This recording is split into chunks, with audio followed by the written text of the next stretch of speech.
வணக்கம் நண்பர்களே, welcome to health up channel. இந்த பதிவில் மிகவும் ஹெல்த்தியான வரகு அரிசி கொழுக்கட்டை எப்படி செய்கிறதுன்றதை பற்றி பார்க்க போகிறோம். வாங்க வீடியோக்குள்ளே போகலாம். இன்றைக்கி கொழுக்கட்டை செய்கிறதுக்கு வரகு அரிசியை 100 கிராம் எடுத்திருக்கேன். இது மாதிரி ப்ரௌன் கலரில் இருக்கும். நம்ம இதை நல்லா வாஷ் பண்ணிவிட்டு வெள்ளையாக வர வரைக்கும் நல்லா வாஷ் பண்ணிவிட்டு 2 மணி நேரம் ஊற வச்சிடலாம்.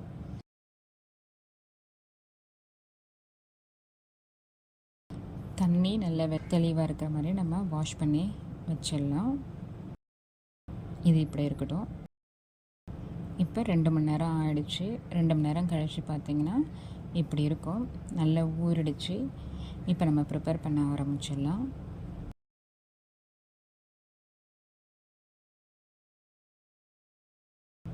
ஊறின வரகை நம்ம ஒரு மிக்ஸி ஜாருக்கு ட்ரான்ஸ்ஃபர் பண்ணிடலாம். அதனோடவே 3 ஸ்பூன் திருகின தேங்காயை ஆட் பண்ணிக்கலாம். தேங்காய் ஆட் பண்ணும்போது கொழுக்கட்டை நல்லா சாஃப்டாக வரும். கொஞ்சம் தண்ணி ஆட் பண்ணிக்கலாம். தேவையான அளவுக்கு உப்பு சேர்த்துட்டு கொஞ்சம் குறைன்னு அரைச்சி எடுத்துக்கலாம்.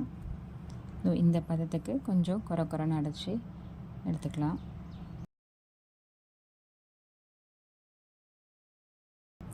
கேஸ் ஸ்டவ் பற்ற வச்சுட்டு ஒரு கடாய் போட்டுடலாம். கடாய் சூடான உடனே 2 டீஸ்பூன் ஆயில் அப்ளை பண்ணிடலாம். ஆயில் சூடான உடனே கடுகு உளுத்தம்பருப்பு போட்டுடலாம். கடுகு உளுத்தம்பருப்பு நல்லா பொரிஞ்ச உடனே 2 டீஸ்பூன் கடலைப்பருப்பு ஆட் பண்ணிக்கலாம்.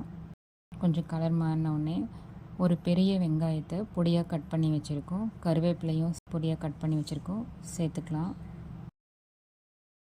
எல்லாத்தையும் நல்லா வதக்கி விட்டுடலாம். வெங்காயம் கலர் மாறுற வரைக்கும் நல்லா வதக்கிக்கலாம். இப்போ இதில் நான் காரம் சேர்க்கலை. நீங்கள் இதில் பச்சை மிளகாயோ இல்லை காஞ்ச மிளகாயோ நம்ம காரத்துக்கு ஏற்ற மாதிரி ஆட் பண்ணிக்கலாம். தாளிப்போட ஆட் பண்ணிக்கலாம். தேவையான அளவுக்கு உப்பு போட்டு நல்லா வதக்கலாம். இப்போ இந்த வெங்காயம் நல்லா வதங்கிடுச்சு. இப்போ நம்ம ஏற்கனவே அரைச்சி எடுத்து வச்சுருக்க மாவை சேர்த்துடலாம். சேர்த்துட்டு கட்டி ஆகாமல் அடிப்பிடிக்க விடாமல் கை விடாமல் நல்லா கிளறி விட்டுக்கலாம். அவ்வளோதான். நல்ல பதம் இப்படி உருண்டு வரும். இப்படி உருண்டு வரும்போது நல்ல கரெக்டான பதமாக இருக்கும். இப்போ தண்ணி நம்ம தொட்டு பார்த்தோன்னா கையில் ஒட்டாது, மாவு வெந்துடுச்சுன்னு அர்த்தம். இதுதான் கரெக்டான பதம். இப்போ நம்ம கேஸ் ஸ்டவ் ஆஃப் பண்ணிடலாம். ஆஃப் பண்ணிவிட்டு வேறு பாத்திரத்துக்கு ட்ரான்ஸ்ஃபர் பண்ணிடலாம். மாவு ஒரு 5 நிமிஷம் ஆறட்டும். நம்ம கேஸ் ஸ்டவ் பற்ற வச்சுட்டு இட்லி பானையில் ரெடி பண்ணிக்கலாம். இட்லி தட்டில் எல்லாத்துலேயும் ஆயில் அப்ளை பண்ணிவிட்டு நமக்கு பிடிச்ச ஷேப்பில் கொழுக்கட்டை மாதிரியோ நம்ம பிடிச்சி எல்லாம் இட்லி தட்டில் வச்சிடலாம்.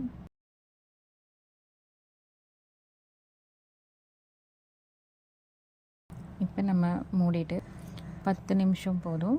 10 நிமிஷம் கழித்து பார்த்தோன்னா கொழுக்கட்டை நல்லா வெந்திருக்கும். தொட்டு பார்த்திங்கன்னா நல்லா சாஃப்டாக இருக்கும், கையிலையும் ஒட்டாது. அவ்வளோதாங்க, வரகு அரிசி கொழுக்கட்டை ரெடி ஆகிடுச்சு. இதுக்கு சைட் டிஷ்ஷாக கார சட்னி. உங்களுக்கு இந்த பதிவு பிடிச்சிருந்தா லைக் பண்ணுங்கள். மற்றவங்களுக்கு சொல்லணும்னு நினச்சிங்கன்னா ஷேர் பண்ணுங்கள்.